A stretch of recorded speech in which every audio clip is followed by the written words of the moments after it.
if the personal development process is as simple as just discarding what you don't like anymore, what you don't need anymore, what doesn't serve you anymore, then why does it feel so difficult sometimes? And part of the reason for that is the difficulty that we have in letting go. So we will address what happens when we let go, but first of all I want to look at why don't we do it? Why do we find it difficult? One of the things, I mean, we talked last week about just getting rid of stuff, and I did mention at the time, we're not talking about getting rid of everything. A lot of the stuff that we have is useful. Now, the whole balance situation is understanding that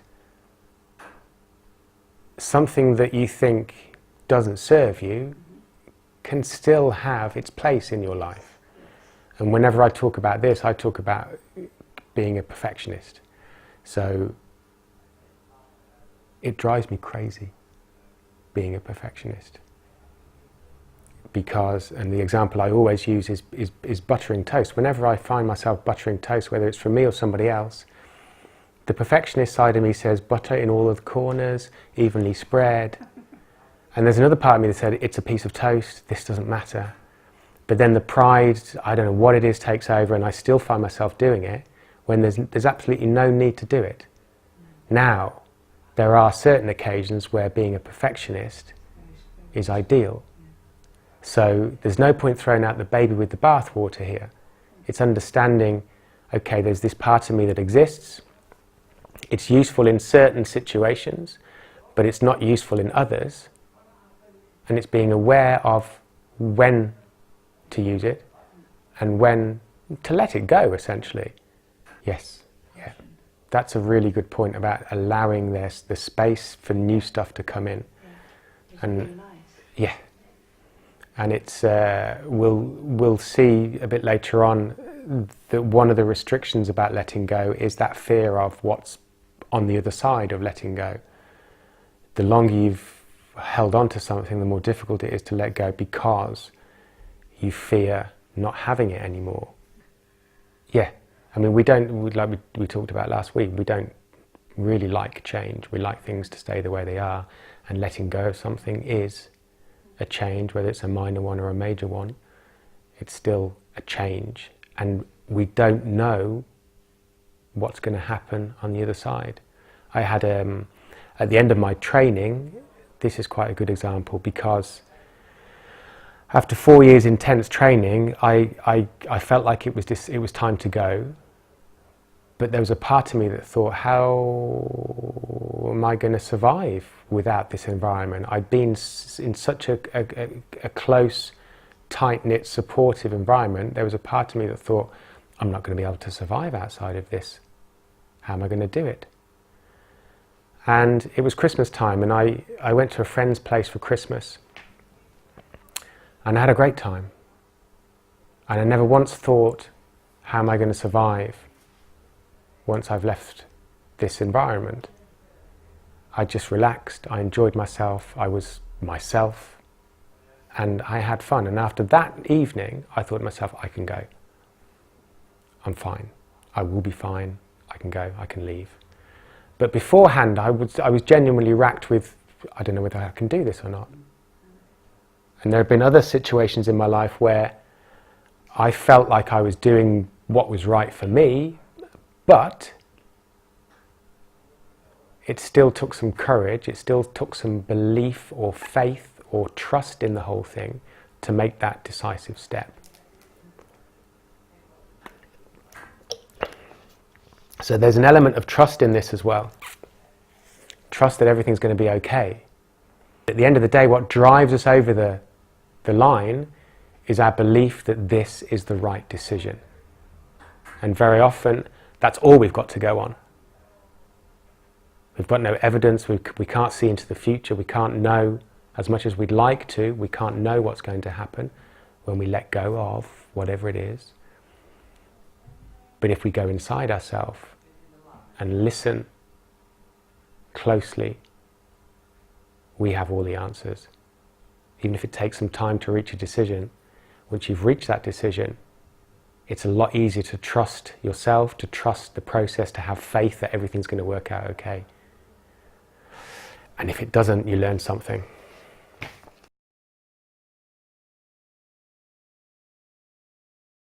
It's possible to be fully indulged in what you're doing without the attachment. And that's the subtlety of it, that it's to be completely engaged. I mean, you see it best with little kids, or with dogs. Dogs are even better.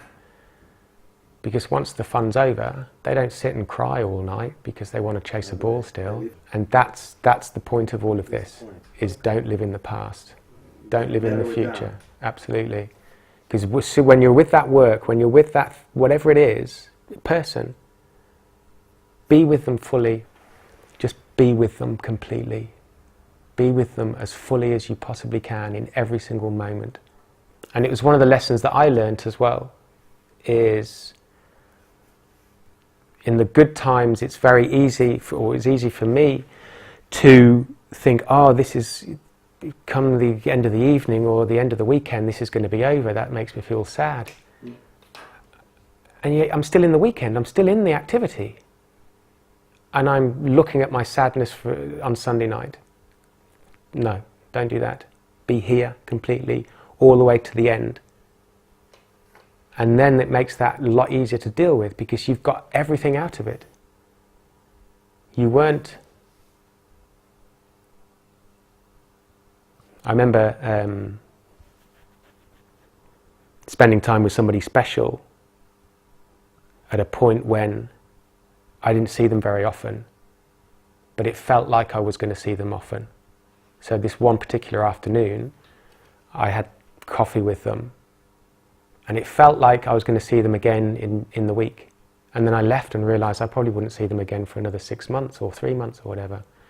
And I bashed myself up for not being fully in that coffee moment. I didn't take as much as I could from it. So that helps with the non-attachment. There's a piece about non-attachment. I just want to read a couple of sentences, and it says here, non-attachment means giving everything we have, being fully focused, fully committed, and doing our utmost to ensure an appropriate outcome, but not being affected by what happens. And again, that's the same thing, is being fully with whoever you're with or whatever you're doing, but not being attached to it. It's a tricky one, but we have plenty of opportunities to practice, and if we can master that kind of thing, then you can be completely with whatever it is you're doing, whoever you're with, and then not cry about it when it's gone. You can feel the sadness like we talked about last week, but you can go to that restful, peaceful place inside you from where you can observe the part of you that's sad. So that's another trick, if you like, to deal with life.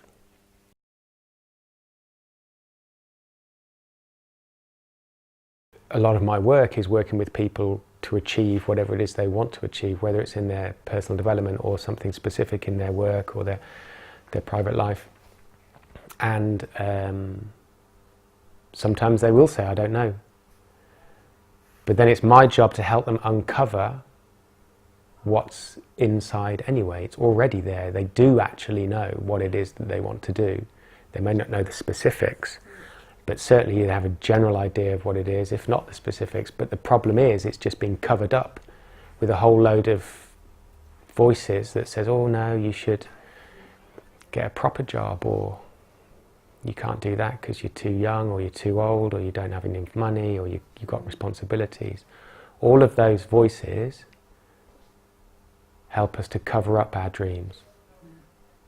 And we do actually have them. We do actually know on the inside what we want. But we're too used to being told that we don't, or that we're wrong. And we believe. One of my situations is with this is not going to go on the video, with my grandmother, who asked me when I was 14 years old, what do you want to be when you grow up? And I said, I want to be a footballer. And she said, what are you going to do if you get a really serious injury?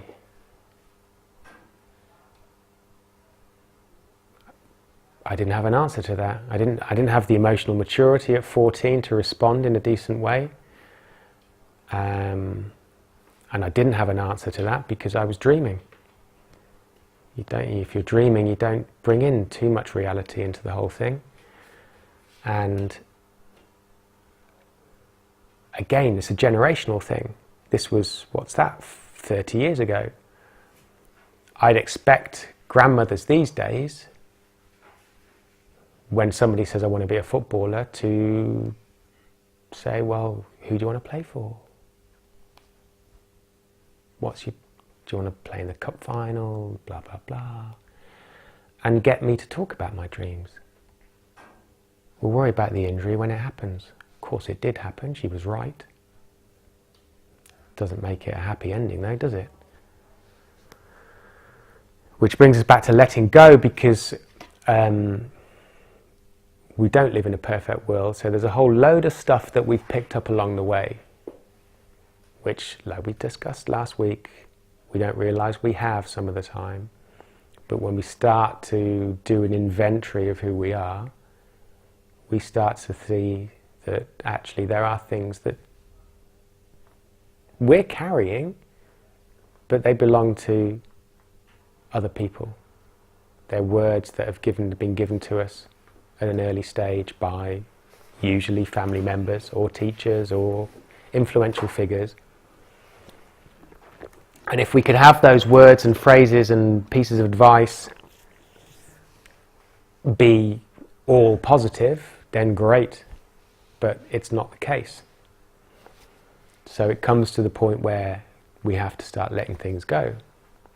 And then, of course, we hit these obstacles. Why is it so difficult to let things go? Because we're on automatic pilot so much of the time. At least with me, during my training, I was on manual a lot of the time, basically just examining everything that I did and said, and questioning everything that I did and said. And it was literally, like we talked about last week, taking everything that you own and saying, do I want this? Does this serve me? Kind of sometimes, okay, that can stay. Not at all, that can go.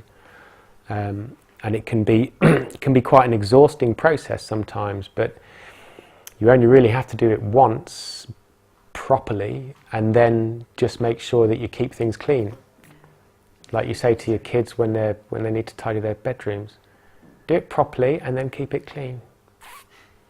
But they never do, because we never did when we were their age. Practice letting go, and tomorrow there's going to be opportunities. Look for them. Get out of bed in the morning looking throughout the day for opportunities to let things go. Try everything. Even if you go back and pick it up later. Just practice dropping stuff, letting things go. Comments that people make, let it go. Thoughts that you have, let it go. And the more you practice that, the freer you become. You don't carry around other people's shit, you don't carry around your own stuff. And it's practice. Like I said, we haven't been conditioned to do that. But we can condition ourselves, step by step, by step, by step. Same way you've learned anything, same way you've mastered anything. Nothing was mastered all at once. There was frustration along the way. There was that belief that you're never going to be able to do it. You look at other people who can do it and you think, how am I ever going to reach that stage? But you do, step by step by step, because as far as I'm concerned, there's nothing else to do with our existence than this work. Because if you do this work, it doesn't matter what happens to you. Because you can apply these things and go to that peaceful place, and you can let go of things and not be attached to things. And you can live peaceful lives. You can live balanced lives by just practicing these things. So tomorrow, just practice letting go of stuff. If you could stop every second of your day for 24 hours and step out and analyse it and then go back in and live the next, well, not perhaps second, but minute by minute or 5 minutes, Step out every 5 minutes and analyse what's gone on. You'd learn so much about yourself. And by the end of that 24 hours, you'd already been putting things in place which would change things. That's all this work is about, really, is becoming aware. We used to get so annoyed when we got challenged by courage that we'd say, but how am I supposed to do this? And he would say, how? He wouldn't say it as nicely as that, but that would be another challenge. What do you mean, how? You're not supposed to do anything, you're supposed to just see what I can see what everybody else can see. As soon as you see that, things change. As soon as you see it yourself, as soon as you become aware of these things, they start to shift, and then you just literally take the controls and guide it wherever you want it to go. But if you don't see it, nothing's going to happen. Letting go has an element of trust in it, because if you're not used to it, then you don't know what's going to happen if you let go. The more you practice letting go of relationships and stuff, the more you understand what's likely to happen. But in certain new situations when you've got no idea, then you have to have trust in yourself or the process or the support network that you have around you. That's really important. Do whatever you need to do in order to make it easier for yourself to let go. You talked about it earlier on. When we let go of things, it's easy to bring new stuff in. Now, if we're worried about letting go of something, then we can put procedures in place for ourselves, put checks in, put certain crutches in place in case things do go wrong. That helps us to have a bit more faith, a bit more trust in the whole process. We don't realise we're sabotaging ourselves. We're hanging on to old habits. One of the other aspects of letting go that you see in people as they get older, if they've held certain beliefs for long enough, they get to the point where they're never going to let them go. Because those beliefs have become such a part of them, or Gesundheit, because those beliefs represent 30, 40 years of investment. How can I let that go? I've been thinking that way for 30, 40 years. How can I possibly let that go? That invalidates 3, 4 decades of my life. So people hang on to things really tightly. I'm reminded of the parable of the sun and the wind. It's one of Aesop's fables, I think. Do you know that one? No? The sun and the wind are in the sky, and they're looking down, and there's a man walking, and the wind bets the sun that he can get rid of all the man's clothes. And the sun says, I'll take that bet on. As he believed. And the wind blows hard as it possibly can, and the man starts to hang on to his hat and pull his coat round him. And the harder the wind blows, the harder the man holds on to his clothes. And in the end, the wind gives up and says, I tried, but I couldn't manage it. And the sun says, let me have a go. And the sun shines brightly, and the man takes off his hat, takes off his coat, takes off his jumper. So when these things are under threat, we'll hang on to them, even more so. But if the sun's shining, we can relax. We can let things go. If everything's okay, we can let things go. Now, we often need some assurances that everything's going to be okay in order to let go. And this goes back to your question about letting go of letting go. If I could assure you that without that friendship, you will go on to lead a hugely fulfilling life. If I could assure you of that, you'd find it easier to let go. So sometimes we need these assurances that everything's going to be okay in order to let go. Now we need to provide ourselves with those assurances. We need to look at the evidence of what's happened in the past in order to allow us to trust in our own judgment and also in the process of letting go that everything's going to be okay. And we talked last week about getting rid of stuff, forcibly getting rid of things, but actually a lot of this stuff just falls away of its own accord when the time is right. And that's a much better way of going about things than actually forcibly getting rid of something, because that costs energy. But all you have to do is become aware of it time and time again, each time it happens. And each time it happens, you make a little bit more progress. And then eventually, it doesn't happen anymore. It's fallen away. You don't actually have to force it and commit time and energy to it. Just be aware of it every time.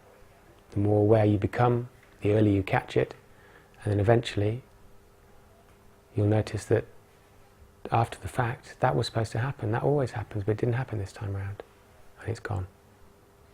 So make things a little bit easier for yourself. It shouldn't be an effort. It's difficult enough as it is to let things go.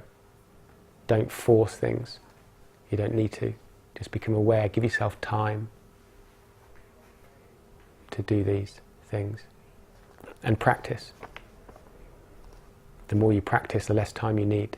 We've looked at the obstacles, we've looked at some of the issues that we all face when we do let go, or when we're trying to let go. But what are some of the things that await us?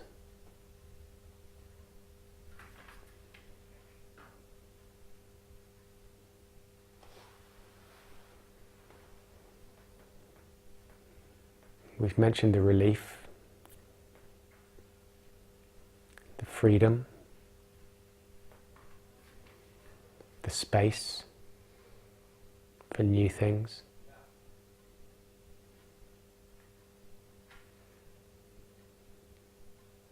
Regardless of the results of letting go, the actual process of letting go itself is its own reward.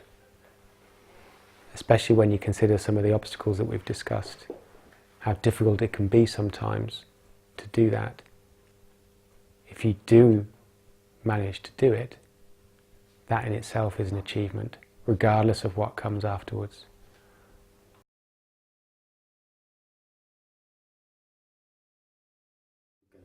Very good. Very good. Yeah. Absolutely.